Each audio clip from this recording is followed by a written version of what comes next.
Welcome to big bang. This is Satish. ఏపీలో పొత్తులకు line clear అయింది. బీజేపీ అధ్యక్షుడు నడ్డా, కేంద్ర హోంమంత్రి అమిత్ షాతో చంద్రబాబు, పవన్ భేటీ అయ్యారు. బీజేపీ, టీడీపీ, జనసేన కూటమి సీట్ల సర్దుబాటుపై కీలకంగా చర్చించారు. బీజేపీకి 4 లోక్సభ, 6 అసెంబ్లీ సీట్లను టీడీపీ ఆఫర్ చేసింది. అయితే 6 లోక్సభ, 10 అసెంబ్లీ స్థానాలను బీజేపీ ఆశిస్తోంది. జనసేన, టీడీపీ కూటమిలో బీజేపీ రాకతో ప్రభావం ఎంత? పొత్తు తర్వాత ఏపీలో పరిణామాలు ఎలా ఉంటాయి? బీజేపీతో పొత్తు టీడీపీ, జనసేనకు లాభమా, నష్టమా? ఇప్పుడు ఏపీలో ఏం జరగబోతోంది? ఇదే అంశంపై బిగ్ బ్యాంగ్ డిబేట్లో భాగంగా మనతో పాటు పాల్గొంటున్నారు ప్రముఖ విశ్లేషకులు ప్రొఫెసర్ కె నాగేశ్వర గారు. నాగేశ్వర గారు, గుడ్ మార్నింగ్ సార్. నాగేశ్వర గారు, ఎన్నాళ్ళలో వేచిన ఉదయం అన్నట్టుగా చాలా రోజుల నుంచి పొత్తు ఉంటుందా, ఉండదా, మళ్ళీ బీజేపీ ఆలోచనలో పడింది, పునరాలోచన చేస్తుంది, ఇలా రకరకాల వార్తలు మనం చూసాం. ఇప్పుడు ఫైనల్గా పొత్తుకెత్తే లైన్ క్లియర్ అయింది. వాళ్ళు కొన్ని సీట్లు కావాలంటున్నారు. అన్ని సీట్లు ఇచ్చే పరిస్థితుల్లో మేము లేమని తెలుగుదేశం పార్టీ కొన్ని సీట్లు, అంటే 4 ఎంపీ సీట్లు, అలాగే 6 అసెంబ్లీ, ఒక అదనంగా అయితే రాజ్యసభ సీటు భవిష్యత్తులో ఇస్తామని చెప్పినట్టుగా తెలుస్తోంది. ఈ ఇంపాక్ట్ ఎలా ఉండబోతోంది? ఈ పరిణామాలపై మీ విశ్లేషణ ఏంటి సార్? అంటే నాకున్న సమాచారం ప్రకారం 4 లోక్సభ సీట్లు, 9 వరకు అసెంబ్లీ సీట్ల వరకు అగ్రిమెంట్ కుదరవచ్చని అంటున్నారు. చూడాలి. ఈ 4లో కూడా 2 రాయలసీమ సీట్లు, రాజంపేట, తిరుపతి, ఆ రెండేం గెలిచేది లేదు. ఇక ఉంటే అరకు, రాజమండ్రి, ఏలూరు కూడా అడుగుతున్నట్లున్నారు. సో ఇక్కడ కూడా బీజేపీలో అంతర్గతంగా ఒపీనియన్ ఏంటంటే ఇదంతా చంద్రబాబు నాయుడు ముందే స్కెచ్ చేసి తనకు అనుకూలమైన వ్యక్తుల్ని ఈ నియోజకవర్గాలకు పంపించేసి బీజేపీ తరఫున పోటీ చేస్తారు అని. సో అందువల్ల మొదలు ఈ పొత్తు పట్ల బీజేపీలోనే బలమైన వ్యతిరేకత ఉంది, అయిష్టత ఉంది. వ్యతిరేకత అనడు కన్నా రాష్ట్ర బీజేపీలో కొంతమంది ఏమో పొత్తును ఆహ్వానిస్తున్నారు. పురంధేశ్వరి లాంటి వాళ్ళు కావచ్చు, ఇంకా బీజేపీలో ఉన్న ఇతర నాయకులు కొంతమంది కావచ్చు. అంటే ముందు నుంచి కూడా బీజేపీలో మనకు తెలుసు, టీడీపీ అనుకూల, టీడీపీ వ్యతిరేక బీజేపీ ఉండేది. మీరు ఈవెన్ చంద్రబాబు నాయుడు ముఖ్యమంత్రిగా ఉన్న సమయంలో కూడా వెంకయ్యనాయుడు, ఖమ్మంపాటి హరిబాబు, విష్ణుకుమార్ రాజు, వీళ్ళంతా with in the BJP Telugu Desam. Somu Veerraju ఇలాంటి వాళ్ళు with in the BJP anti Telugu Desam ఉండేవాళ్ళు. సో ఇప్పటికి కూడా ఆ ట్రెండ్ కొనసాగుతుంది. బీజేపీలో ఒక బలమైన వర్గం మనకు నష్టం, మనకు అవకాశం వచ్చినప్పుడు ఎందుకు వదులుకుంటున్నాం అనేది వాళ్ళ వాదన. అవకాశం అంటే అసెంబ్లీ ఎన్నికలకు ఏదో ఓటింగ్ వస్తుంది కాదు వాళ్ళ వాదన. వాళ్ళ వాదన ఏంటంటే లోక్సభ ఎన్నికలకు మోడీ పట్ల సానుకూలత ఉంది కనుక ప్రతి పార్లమెంట్ నియోజకవర్గానికి 1,00,000 ఓట్లైనా తెచ్చుకుంటాం. ఫలితంగా రేపు లోకల్ బాడీస్, కార్పొరేషన్, మున్సిపాలిటీలు పార్టీ ఎదగటానికి ఉపయోగపడుతుంది అన్నది వాళ్ళ అంచనా. వాళ్ళ విత్ ఇన్ ద పార్టీ రాష్ట్ర పార్టీ సమావేశాల్లోనూ వాళ్ళ జాతీయ నాయకత్వంతో జరిగిన మీటింగ్లోనూ బీజేపీలోని కొందరు నేతలు రైజ్ చేశారు, ఈ పొత్తుల వల్ల మన పెరుగుదల అడ్డుపడుతోంది. ఒక దశలో కార్గిల్ యుద్ధానంతరం బీజేపీకి మంచి ఊపుండే, ఆ సమయంలోనే చంద్రబాబు నాయుడు వామపక్షాలతో పొత్తును రద్దు చేసుకుని బీజేపీతో కలిశాడు. కానీ ఆ తర్వాత బీజేపీ ఎదుగుదల ఆగిపోయింది. సో పొత్తు ఉన్న చోట బీజేపీ ఎరగడం లేదు, పొత్తు లేని చోట బీజేపీ ఎదుగుతోంది అని. ఇప్పుడు మీకు తెలంగాణలో కూడా 2014లో బీజేపీ టీడీపీతో పొత్తులో 15 టీడీపీ ఎమ్మెల్యే సీట్లు టీడీపీ గెలిస్తే 5 మాత్రమే బీజేపీ గెలిచింది. కానీ ఈరోజు బీజేపీ సొంతగా 8 సీట్లు గెలుచుకుంది తెలంగాణలో. అంటే ఇనీషియల్గా కొంత నష్టంలా కనిపించినా దీర్ఘకాలంలో చూస్తే పార్టీ పెరుగుదలకు ఉపయోగపడుతుంది. అందువల్ల ఆంధ్రప్రదేశ్ రాజకీయం వైసీపీ, టీడీపీ మధ్య పోలరైజ్ అయి ఉన్నంత కాలం మనకు అవకాశాలు ఉండవాలి. ఇంకో వాదన బీజేపీ, ఈ పొత్తులో గెలిచిన వాళ్ళు ఎవరు బీజేపీలో మిగులుతలేరు. మీకు గుర్తుండే ఉంటుంది, చాలా కాలం క్రితం దొరబాబు గెలిచాడు, సో ఆయన బీజేపీలో లేడు. ఆకుల సత్యనారాయణ రాజమండ్రి నుంచి గెలిచాడు, ఆయన బీజేపీలో లేడు. ఇంకో అతను సత్యనారాయణ రావు అనుకుంటాను, ఆయన ఎంపీగా గెలిచాడు, ఆయన లేడు. కృష్ణరాజు గారు కూడా మధ్యలో కృష్ణరాజు కూడా పోయి వచ్చినట్టున్నారు, ప్రజారాజ్యంలోకి పోయి మళ్ళీ లాస్ట్లో ఎండింగ్ లేదా వచ్చినట్టున్నారు. సో ఇలా మీరు లెక్కలు తీయండి, పొత్తులో బీజేపీ తరఫున గెలిచిన వాళ్ళు ఎవరు తర్వాత బీజేపీలో లేరు. సో వాళ్ళు అవకాశాల కొరకు వచ్చారు, అవకాశాల కొరకు పోయారు. సో బీజేపీలోనే ఒక వర్గం వాదన ఏంటంటే ఈ పొత్తులో భాగంగా మనకు సీట్లు ఇచ్చి చంద్రబాబు నాయుడు తన అనుకూల మనుషుల్ని మన పార్టీలకు ముందే పంపి అక్కడ మన అభ్యర్థులుగా వాళ్ళ రంగంలో పెడతారన్నది వాళ్ళ వాదన. అది నిజమా కాదో తెలియదు. కానీ బీజేపీ అభ్యర్థులుగా పొత్తులో గెలిచిన వాళ్ళైతే మిగిలినాయి. సో పెద్దగా ఎవరు మిగిలినట్లేదు. అంటే అందువల్ల మనం ఇండిపెండెంట్గా గెలవాలి, ఇండిపెండెంట్గా ఎదగాలి అనేటువంటి కోరిక బీజేపీలోని ఒక బలమైన వర్గానికి అయిష్టత ఉంది. ఇక టీడీపీలోనైతే తీవ్ర వ్యతిరేకత ఉంది. మీరు టీడీపీలో ఒక్క చంద్రబాబు నాయుడు మినహా బీజేపీతో పొత్తును ఎవరు కాంక్షించట్లేదు. మీరు టీడీపీ ప్రముఖ నాయకులతో కూడా మాట్లాడండి, ఇక పొత్తు ఉంటుందా సార్ అంటే మా చంద్రబాబు నాయుడు పెట్టుకుంటారు సార్ అంటారు. మేము పెట్టుకుంటాం అంటలేదు, మా పార్టీ పెట్టుకుంటుంది అని అంటలేరు. మాకు ఇష్టం లేదు సార్ కానీ చంద్రబాబు నాయుడు పెట్టుకుంటాడు. ఇది నెల రోజుల నుంచి వింటున్నాను నేను. మాకు ఇష్టం లేదు, మాకు నష్టం జరుగుతుంది, మాకు లాస్, కానీ చంద్రబాబు నాయుడు అయితే పెట్టుకుంటాడు. ఎందుకు పెట్టుకుంటాడు అంటే బీజేపీ నేతలు టీడీపీ నేతలు చెప్పేది ఒకటే, రకరకాల కారణాలు. ఒక రకంగా ప్రొటెక్షన్ మనీ అని అంటారు. ఊర్లల్లో వీధులల్లో దాదాలు ఉంటారు. సో వాడు ప్రొటెక్షన్ మనీ అడుగుతాడు. అంటే నీవు సరిగా వ్యాపారం చేసుకోవాలనుకుంటే నా అండ అవసరం ఉంటా డబ్బులు ఇవ్వండి. ఇప్పుడు తెలుగుదేశం పార్టీ సరిగా రాజకీయం చేయాలనుకుంటే బీజేపీకి కొన్ని సీట్లు ఇవ్వాలి. సో ఆ రకంగా ప్రొటెక్షన్ సీట్స్ అవి. ఎందుకంటే బీజేపీకి ఉన్న బలం ఎంత, ఎందుకు ఇవ్వాలి అనే ప్రశ్న ఆటోమేటిక్గా ఉత్పన్నం అవుతుంది కదా. ఇప్పుడు అందువల్ల భారతీయ జనతా పార్టీలో ఒక బలమైన వర్గానికి వ్యతిరేకత ఉంది. అది మెజారిటీ మైనార్టీ నేను చెప్పలేను. తెలుగుదేశంలో మాత్రం చంద్రబాబు నాయుడు మినహా ఈ పొత్తును అంగీకరిస్తున్న వాళ్ళు ఒక్కరూ లేరు. అంటే నాగేశ్వర గారు మీరు చెప్తున్న దాంట్లోనే ఇప్పుడు చంద్రబాబు నాయుడు మినహా ఎక్కువ మంది టీడీపీ క్యాడర్ కూడా బీజేపీతో ఇప్పుడు ఎందుకు పొత్తు, మాకు అది నష్టం కలిగించేదన్న భావన ఒకవైపు. రెండోది ఇటు ఆర్ఎస్ఎస్ ప్రధాని నరేంద్ర మోదీ కూడా మళ్ళీ చంద్రబాబు నాయుడిని ఎన్డీఏలోకి తీసుకోవడంపై కొంత అయిష్టంగానే ఉన్నారనేది అటు భారతీయ జనతా పార్టీల చర్చ. అంటే ఒక రకంగా ఇష్టం లేని కాపురం అనేది రేపొద్దున్న పాజిటివ్ ఫలితాలు ఇస్తుందా? అంటే ఫలితాలు ఇవ్వడానికి ఈ ప్రాతిపదిక ఉండకపోవచ్చు. ఎందుకంటే ఓట్లు వేసే ఓటర్లకు ఇవన్నీ తెలియదు కదా విషయాలు. సో మీరు అన్నట్లు నాకున్న సమాచారం ప్రకారం ఆంధ్రప్రదేశ్లో సంఘ్ కూడా ఏం పొత్తుకు సుముఖంగా లేదు. ఎందుకంటే బీజేపీ ఏంటంటే ప్రతి పక్కన తమిళనాడు ఉంది, సొంతగా ఎదగడానికి ఆడ అన్నాడు ఇంకైనా వదులుకుంది. ఇప్పుడు అదనంగా ఒకటో రెండో సీట్లు వస్తే రావచ్చేమో, కానీ ఈ 1-2 సీట్ల కొరకు మనం భవిష్యత్తును ఎందుకు ఫలంగా పెట్టాలి. అంటే బీజేపీ యొక్క విజన్ ఏంటంటే బీజేపీలో చాలా మంది పెద్ద నాయకత్వం చాలా ఒక వర్గం చెప్పేది ఏంటంటే ఈ టీడీపీ వైసీపీ అనే పోలరైజేషన్ బ్రేక్ కావాలి. ఇది తమిళనాడులో ఇప్పుడు అన్నా డిఎంకే పోలరైజేషన్ ఉన్నంతకాలం బీజేపీ పెరుగుతలేదు. సో అది బ్రేక్ కావాలి. అది బ్రేక్ కావాలి అంటే ఎవరెవరు ఓడిపోవాలి. వైసీపీ వెనకాలన్న సామాజిక వర్గాలు బీజేపీతో రావడం కష్టం. టీడీపీ వెనకాలన్న సామాజిక వర్గాలు ఎంటర్ప్రెన్యూరల్ కాస్ట్, వీళ్ళు వచ్చే అవకాశం ఉంటుంది. అందువల్ల బీజేపీలో ఒక ఆలోచన ఏంటంటే కమ్మాసు రెడ్డీసు ఇప్పుడు 2 పార్టీలకు నాయకత్వం వహించి కమ్మారెడ్ల పాలనలాగా ఆంధ్రప్రదేశ్ ఉంది. మన కాపులు రగిలిపోతున్నారు. వారికి సంఖ్యాపరంగా బలంగా ఉండి కూడా వారి రాజకీయ గుర్తింపు లేదు. అందువల్ల కాపు సీఎం అనే యాంగిల్తో మనం ముందుకెళ్తే మనకు ఫెచ్ అవుతుంది అనేది బీజేపీలో ఈ బలమైన వర్గం ఆలోచన. అందుకే మీకు గమనిస్తే 2014 పార్టీ ఏర్పడ్డాక బీజేపీ రాష్ట్రం ఏర్పడ్డాక విడిగా కన్నా లక్ష్మీనారాయణ, సోమ్ వీర్రాజు, ఈ మధ్యనే పురంధేశ్వరిని తీసుకొచ్చారు.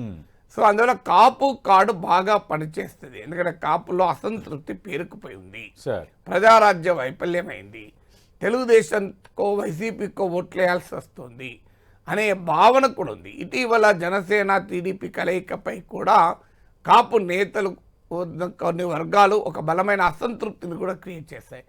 ఈ సమయంలో బీజేపీ కనుక కాపులను ముఖ్యమంత్రి చేస్తామంటే ఫెచ్ అవుతుందని నాకున్న సమాచారం ప్రకారం ముద్రగడతో సంప్రదింపులు కూడా జరిపారు. ఈవెన్ నిన్న మిథున్ రెడ్డి వైసీపీలో చేరమని వెళ్ళి ముద్రగడ ఆహ్వానించారు. మీకు మిథున్ రెడ్డి ప్రకటించాడు. నాకున్న ఇన్ఫర్మేషన్ ఏంటంటే అదే రోజు నిన్న ఉదయమే బీజేపీ నేతలు కూడా ముద్రగడ సంప్రదించారు.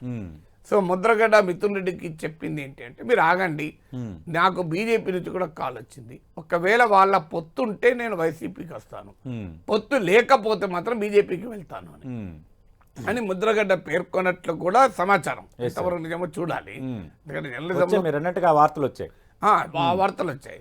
సో అందువల్ల మీకు ముద్రగడ్డ లాంటి వాళ్ళని ముందు పెట్టి కాపు ఓటును తెచ్చుకోగలిగితే సో ఈ బీజేపీ సొంతగా ఎదగటానికి అవకాశం ఉంటుంది. అది ఈ వర్గము ఆర్గ్యుమెంట్ అయితే ఇంకో వర్గం ఆర్గ్యుమెంట్ ఇది పరోక్షంగా జగన్కు ఉపయోగపడుతుంది కదా అని. సో ఎవరికి ఉపయోగపడినా మనం గెలవాలి కదా అని. సో అందువల్ల ఈ బలమైన పోలరైజేషన్ తృణమూల్ వర్సెస్ సిపిఎం బెంగాల్లో ఉన్నంత కాలం బీజేపీ స్కోప్ రాలేదు. సిపిఎం బలహీనపడింది, బెంగాల్లో బీజేపీ పైకి లేచి. త్రిపురలో కాంగ్రెస్ వర్సెస్ లెఫ్ట్ ఉన్నంత కాలం బీజేపీ ఎదగలే, కాంగ్రెస్ బలహీనపడ్డది, అక్కడ బీజేపీ ఎదిగింది. సో అందువల్ల దేశంలో చాలా చోట్ల 2 పార్టీల మధ్య బలమైన పోటీ ఉన్నంత కాలం బీజేపీ ఎదగదు. సో అందువల్ల ఈ రెండు పార్టీల వ్యవస్థ బ్రేక్ కావాలి. అందులో టీడీపీ కనుక బ్రేక్ అయితే టీడీపీ వెనకాలన్న జనాన్ని తమ వైపు తీసుకోవచ్చు అన్నది బీజేపీ వ్యూహం.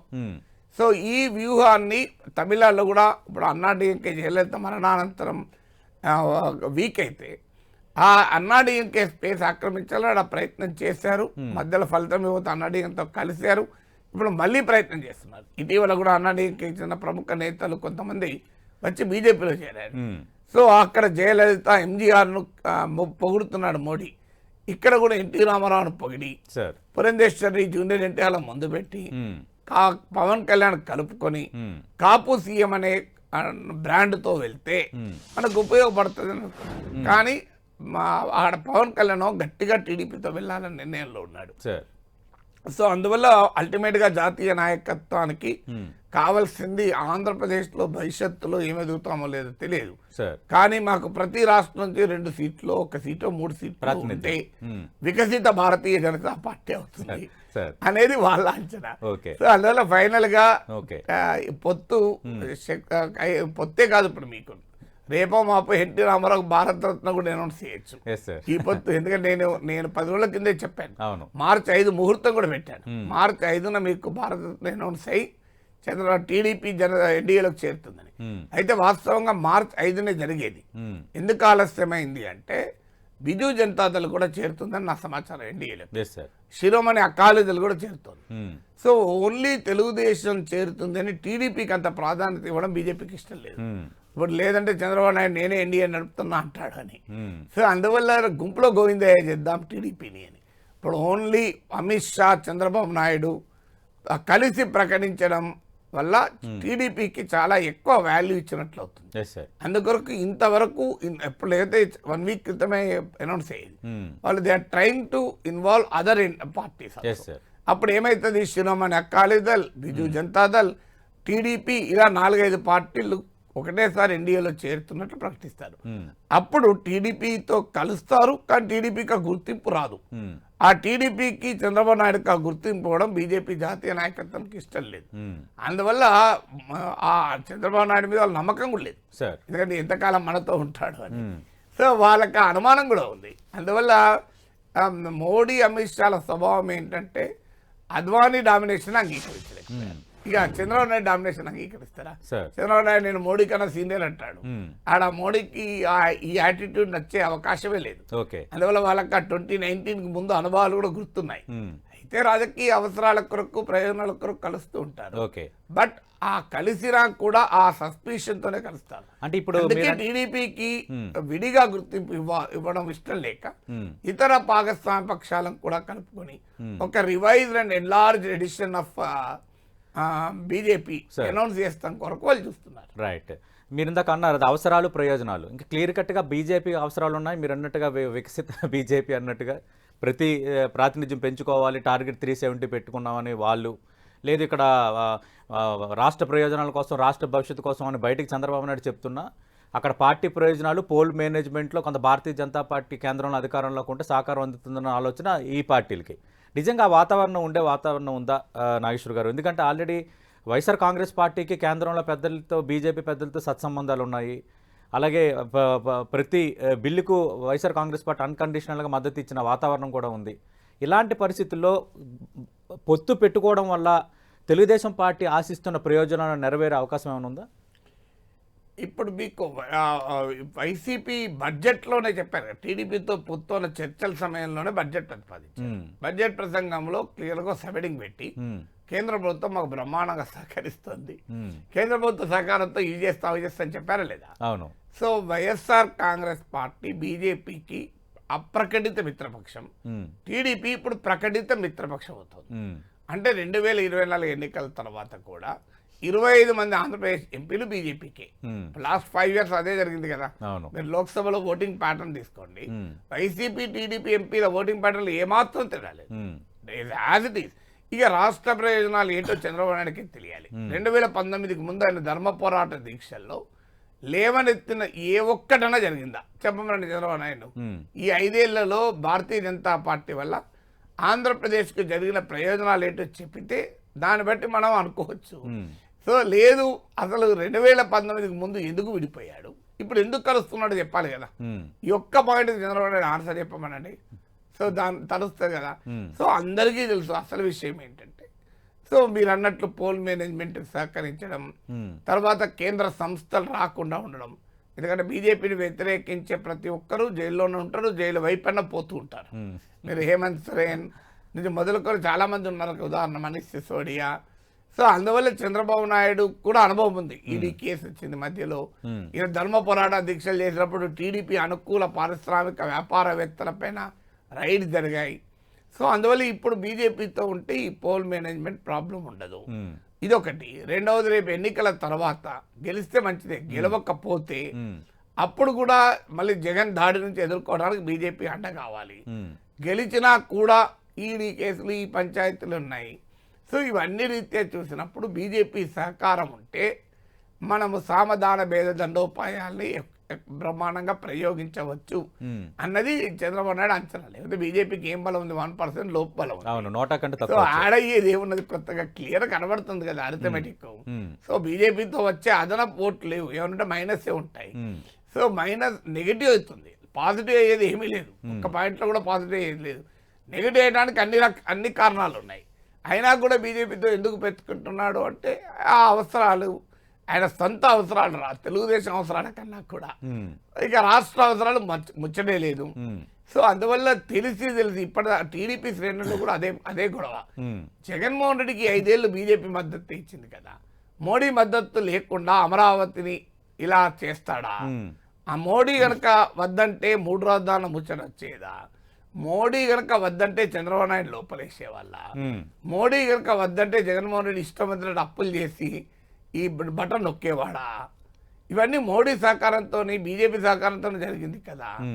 ఇంత క్లియర్గా బీజేపీకి జగన్కు అనుబంధం కనబడుతుంటే మనం గెలవడం ఏంటి అనేది టీడీపీ శ్రేణుల ప్రశ్న. సో నా అంచనా బీజేపీ పోటీ చేసే దగ్గర టీడీపీ నుంచి ఓట్ ట్రాన్స్ఫర్ కూడా ఈజీ కాదు. సో ఓట్ ట్రాన్స్ఫర్ కూడా ఈజీ కాదు. సో అందువల్ల ఇంకా బీజేపీ నుంచి టీడీపీకి ఓట్ ట్రాన్స్ఫర్ చర్చ రాదు, ఎందుకంటే బీజేపీ బలమే లేదు కదా. సో ఇప్పుడు టీడీపీ గెలిపించుకోవాల్సిందే. పేరుకు బీజేపీ సీట్లు, on paper BJP, unofficially TDP వాళ్ళు. సో టీడీపీ వాళ్ళని గెలిపించుకోవాల్సిందే తప్ప బీజేపీ గెలిపించుకోవడం కాదు. సో అందువల్ల బీజేపీతో ప్రయోజనం ఏమీ లేదు. ప్రత్యేక హోదా ఇవ్వలేదు, విభజన హామీలు అమలు చేయలేదు, విశాఖ స్టీల్ అమ్మేస్తున్నారు. నేను అదే అడుగుతున్నా సార్, మీరు ఇందాక అన్నారు అంటే భారతరత్న రిఫార్మ్ ప్రకటించవచ్చు అని. భారతరత్న అంశం ఒకటి ఎన్టీఆర్కు ప్రకటించడం, రెండోది ఆంధ్రప్రదేశ్కి సంబంధించి విభజిత హామీలు చేయలేదనో, లేదంటే ఇప్పటికి వైఎస్ఆర్ కాంగ్రెస్ పార్టీ ప్రత్యేక హోదా అంశం, Visakha steel plant, railway zone, వెనకబడిన ప్యాకేజ్, అంటే ఈ దిశగా ఏమైనా ప్రకటన చేసే అవకాశం ఏమైనా ఉండదు. ఎందుకంటే ఇప్పుడు ఇది బీజేపీ వాళ్ళు కోరితే వచ్చిన పొత్తు కాదు. టీడీపీ వాళ్ళు వెంపర్లాడితే, జీవీఎల్ మన ఇంటర్వ్యూలు ఇక్కడే కూర్చొని అని చెప్పాడు, వెంపర్లాడుతున్నారని. ఇది టీడీపీ వాళ్ళు వెంపర్లాడితే వచ్చిన పొత్తు. ఈ పొత్తులో బీజేపీ అప్పర్ హ్యాండ్ బలం లేకపోయినా, సో టీడీపీ లోయర్ హ్యాండ్ బలం ఉండి, విచిత్రం ఏదైనా 1% ఓటు కూడా లేని వాళ్ళు అప్పర్ హ్యాండ్, 40% ఓటు ఉన్న లోయర్ హ్యాండ్. సో ఇంతకన్నా విచిత్రమైన బంధం ఇంకేమీ ఉండదు. సో ఈ బంధంలో ఎందుకు వాళ్ళకి ఏం ఆబ్లిగేషన్? చంద్రబాబు నాయుడు కండిషన్ పెట్టిండా, మీరు ప్రత్యేక హోదా అనౌన్స్ చేస్తేనే నేను పొత్తు పెట్టుకుంటా అన్నడా? విభజన హామీలు అమలు చేస్తేనే పొత్తు పెట్టుకున్నా అన్నడా? బేషరతుగా పొత్తు కదా. సో అందువల్ల ఈ పొత్తులో ఎక్కడా షరతులు లేవు. అందువల్ల మరి భారతీయ జనతా పార్టీతో కండిషన్స్ ఎక్కడ ఏది లేదు. భారతీయ జనతా పార్టీతో ఎందుకు చంద్రబాబు నాయుడు పొత్తు పెట్టుకుంటున్నాడు? కారణాలు చెప్పాలి. ప్రత్యేక హోదా రాలేదు కదా అని విడిపోయాడు కదా. ఇప్పుడు ఆయనదే, అంటే వేరే వాళ్ళ అడిగించి కాదు. 14లో పెట్టుకున్నాడు, 19 ఎలక్షన్ ముందు విడిపోయాడు. ఎందుకు విడిపోయాడు? కొన్ని కారణాలు చెప్పాడు. ప్రత్యేక హోదా ఇవ్వలేదు, ఇప్పుడు ఇచ్చారా? సో 2019 ఎన్నికలకు ముందు ఎన్డీఏ నుంచి బయటికి రావటానికి చెప్పిన కారణాలు ఏది ఫుల్ఫిల్ అయిందని ఇప్పుడు పెట్టుకుంటున్నారు. అంటే రేపు పొద్దున వైసీపీ లాంటి పార్టీలు ఈ అంశాన్ని ఖచ్చితంగా దురదృష్టం ఆంధ్రప్రదేశ్ కు. వైసీపీ కూడా ధైర్యం లేదు. జగన్మోహన్ రెడ్డి దుమ్ము దులపాలి కదా. అయ్యా ఎందుకు పొత్తు పెట్టుకుంటున్నావు? ప్రత్యేక హోదా ఇచ్చారా? విశాఖ స్టీల్ ప్లాంట్ అమ్మడం లేదా? పోలవరం పూర్తయిందా? కడప స్టీల్ ప్లాంట్ వచ్చిందా? కాకినాడలో పెట్రోకెమికల్ కాంప్లెక్స్ వచ్చిందా, అమరావతి రాజధానికి ఏం సహకారం ఇచ్చారు, వెనుకబడిన ప్రాంతాలకు 50 కోట్లు ఇచ్చి దులుపుకున్నారు కదా, విద్యా సంస్థలు ఎక్కడి దాకా వచ్చాయి, విజయవాడ వైజాగ్ మెట్రోలో సహకరించారా, వైజాగ్ చెన్నై ఇండస్ట్రియల్ కారిడార్ ఏమైంది, ఇవన్నీ అడగాలి కదా. ఇది ఒక్కటన్నా అడుగుతున్నారా? ఓకే. సో ఈ ఒక్కటన్నా జగన్ కూడా అడుగుతలేడు కదా. ఇలాంటి వాళ్ళతో మీరు ఎందుకు పెట్టుకున్నారనే ధైర్యం జగన్ కుందా? ఆయనే బడ్జెట్ లో రాసుకొని బాగా సహకరిస్తున్నారు, మేము ఇంకా సహకారంతో. వైఎస్ఆర్ కాంగ్రెస్ పార్టీ గత 4-5 రోజులకి అంశాలు మళ్ళీ ప్రస్తావిస్తుంది. అంటే పేరు నాని కొడాలని ప్రస్తావిస్తారు అంబటి రాంబాబు. జగన్ కదా ప్రస్తావించాల్సింది. చూడాలి, ఎన్నికల అవసరాల కొరకైనా నరేంద్ర మోడీ పైన భారతీయ జనతా పార్టీని విమర్శించే సాహసము ధైర్యము జగన్ చేస్తాడా? అంటే చంద్రబాబు నాయుడు పాయింట్అవుట్ చేసే క్రమంలో చేస్తారేమో ప్రచారం. మోడీతో టీడీపీతో కలిసినందుకు బీజేపీని ఒక్క మాట అన్నారు. బీజేపీతో కలిసి చంద్రబాబు నాయుడు అంటారు, ఏమంటారు, నువ్వు పొత్తులు లేకుండా బతకవు, ముగ్గురుతో వస్తావు అంటారు తప్ప టార్గెట్ చంద్రబాబు. ఈ 5 ఏళ్ళు అదే జరిగింది. విశాఖ స్టీల్ ప్లాంట్ ను మోడీ ప్రభుత్వం ప్రైవేటీకరిస్తుంటే చంద్రబాబు నాయుడు మోడీని అడిగిందా? ప్రైవేటీకరిస్తుంటే ఏం చేస్తున్నావు జగన్ అన్నాడు. ప్రైవేటీకరించడం అడగడం మానేసి నువ్వేం చేస్తున్నావు? పెట్రోల్ డీజిల్ ధరలు పెరిగితే మోడీని ఒక్క మాట అనలేదు చంద్రబాబు. పెట్రోల్ డీజిల్ ఎందుకు పెంచినావు జగన్ అన్నారు. అసలు ఎవరు పెంచిన పెట్రోల్ డీజిల్? కేంద్రం రాష్ట్రం పెంచింది. సో ప్రతిదానికి జగన్ అడిగారు తప్ప ప్రత్యేక హోదా ఎందుకు తేలే అని అడిగారు. ప్రత్యేక హోదా ఎందుకు ఇవ్వలే మోడీజీ అని అడిగింది ఒక్కసారన్నా? ఎప్పుడు అడగలే. ఇప్పుడు జగన్ కూడా అదే పని చేస్తాడు. బహుశా మోడీని అనకుండా చంద్రబాబు నాయుడు అనొచ్చు. ఒకవేళ ఇప్పుడు అన్న ఎన్నికల కొరకు ప్రజలు అంగీకరించరు. 5 ఏళ్ళు నువ్వు ఏం చేస్తావు మోడీపై పోరాటం? రైట్ కదా. ఇప్పుడు మాట్లాడితే ఎవరు ఒప్పుకుంటారు? రైట్. నాగేశ్వర ఫైనల్ గా ఇప్పుడు ఆల్రెడీ ఈ పొత్తుల అంశంపై ఎప్పుడో చర్చ జరుగుతుంది. ఇప్పుడు ఒక క్లారిటీ వచ్చేసింది. వైఎస్ఆర్ కాంగ్రెస్ పార్టీ ఈసారి విజయం మాదే అంటుంది. భారతీయ జనతా పార్టీ టీడీపీ జనసేనతో కలవటం వల్ల వైఎస్ఆర్ కాంగ్రెస్ పార్టీకి ప్లస్సా మైనస్సా? అంటే ఇప్పుడు కీలక ప్లస్ అయితే మైనస్ అయ్యే అవకాశం లేదు. ఎందుకంటే బీజేపీ వల్ల అదనంగా భారీ ఎత్తున వచ్చి టీడీపీ జనసేన కూటమి కలిసేది లేదు. మీకు ఇంకో సింపుల్ లెక్క చెప్తాను. జనసేనకు 24 సీట్లు ఇచ్చారు. ఇప్పుడు టీడీపీకి 9 సీట్లు ఇచ్చారు. 4 ఎంపీ సీట్లు, జనసేనకు 2. పవన్ కళ్యాణ్ లెక్క ప్రకారం చూసినా 2 × 7 14 + 24 38 అవుతున్నాయి. సో ఇక్కడ 4 × 7 28 + 9 37 అవుతున్నాయి. అంటే జనసేనకు సమానంగా ఇచ్చారు. జనసేన కన్నా రెట్టింపు ఎంపీ సీట్లు. ఇది జనసేనలో ఇప్పటిదాకా ఆగింది ఏంటి? పవన్ కళ్యాణ్ మన బలాన్ని మనకు తెలుసు, ఇంతకన్నా ఎక్కువ బలం లేదు, మన బూత్ లెవెల్ కార్యకర్తలు ఉన్నారా, మన నాయకులు ఉన్నారా అన్నాడు. మనకు తక్కువ ఇచ్చారు కరెక్టే. బీజేపీకి ఎందుకు ఎక్కువ ఇచ్చారు? ఇప్పుడు నాకు లడ్డు పెట్టినంత కాలం నాకేం అనిపించదు. సతీష్ నా పక్కనే కూర్చొని 2 లడ్డూలు వేసిన అనుకోండి, సతీష్ ఇంకొక లడ్డు తినవా, సతీష్ ఇంకో లడ్డు తినవా నీకు వేసిన అనుకోండి, నాకు అనిపిస్తుంది అయ్యో నన్ను ఇన్సల్ట్ చేస్తున్నా, ఆటోమేటిక్ గా బంతుల పరపక్షం అంటారు కదా. సో అందువల్ల ఇప్పుడు భారతీయ జనతా పార్టీకి 9 సీట్లు ఇచ్చి 4 ఎంపీలు ఇచ్చి జనసేనకు 24 సీట్లు ఇచ్చి 2 ఎంపీలు ఇస్తే హరిరామజగయ్య రాసిన లేఖలు, ముద్రగడ్డ వేసిన ప్రశ్నలు, వీరికి వాల్యూ వస్తుందా రాదా? అందువల్ల జనసేనలో కూడా మీకు హాట్ బాండ్ మొదలవుతుంది. బీజేపీకి ఇంత ప్రాధాన్యత ఇచ్చేది మాకు ఇవ్వకపోవడం ఏంటి? ఇప్పుడు అప్పటిదాకా చంద్రబాబు నాయుడు ఒక్కరే మిత్రుడు, ఇప్పుడు 2 అయ్యారు, మర్చిపోవద్దు మనం. సో 2 పార్టీలు మిత్రపక్షాలు అయినప్పుడు ఆ 2 పార్టీల మధ్య ఫీలింగ్ ఉంటుందా ఉండదా? పవన్ కళ్యాణ్ లేకపోవచ్చు మోడీ పట్ల గౌరవంతో, కింద జన సైనికులకు ఉండదా? అది దాన్ని వైసీపీ ఉపయోగించుకోదా? అందువల్ల బీజేపీ కలవడంతో క్లియర్ గా మైనారిటీ ఓటు దూరం అవుతుంది. సో అదొక పెద్ద నష్టం. కొన్ని సీట్లలో బలంగా ప్రభావం ఉంటది. అంటే చాలా పోటాపోటీగా వైసీపీ టీడీపీల మధ్య ఉంది. అక్కడ 2000-3000 ఓట్లు అడిగితేనే చాలు కదా. దీనికి తోడు ఇప్పుడు షర్మిల వామపక్షాల పొత్తుంది. ఇప్పుడు 3 ఫ్యాక్టర్స్ జగన్ కు అనుకూలంగా ఉంటాయా చూడాలి. ఒకటి, బీజేపీతో టీడీపీ కలవడం వల్ల ప్లస్ అయ్యేది ఏమి లేదు, ఏమన్నైతే మైనస్ అవుతుంది.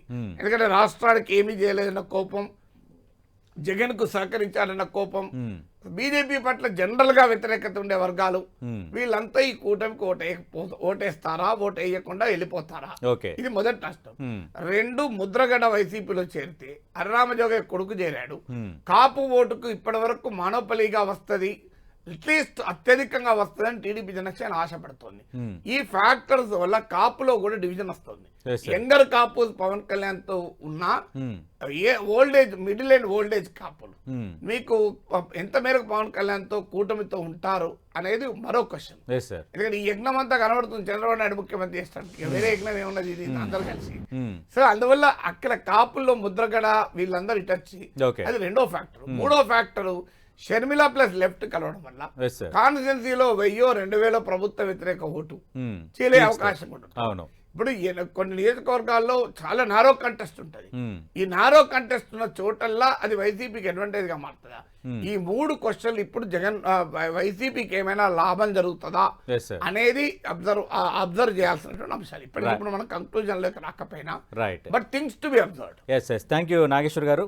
ఇది మనం చూస్తున్నాం, అటు ఎన్డీఏలోకి చంద్రబాబు నాయుడు వెళ్ళడం సిద్ధమైపోతున్న వాతావరణంలో మరి ఆంధ్రప్రదేశ్లో పరిణామాలు ఎలా ఉంటాయి? భారతీయ జనతా పార్టీ టీడీపీ జనసేనతో కలవటం వల్ల ఆ పార్టీలకు ప్లస్సా మైనస్సా పరిణామాలు ఎలా ఉండొచ్చు? వైఎస్ఆర్ కాంగ్రెస్ పార్టీకి జరిగే లాభం ఏంటి, నష్టం అన్న అంశాలపై ప్రొఫెసర్ కె నాగేశ్వర్ గారి విశ్లేషణ. ఇది ఇవాల్టి బిగ్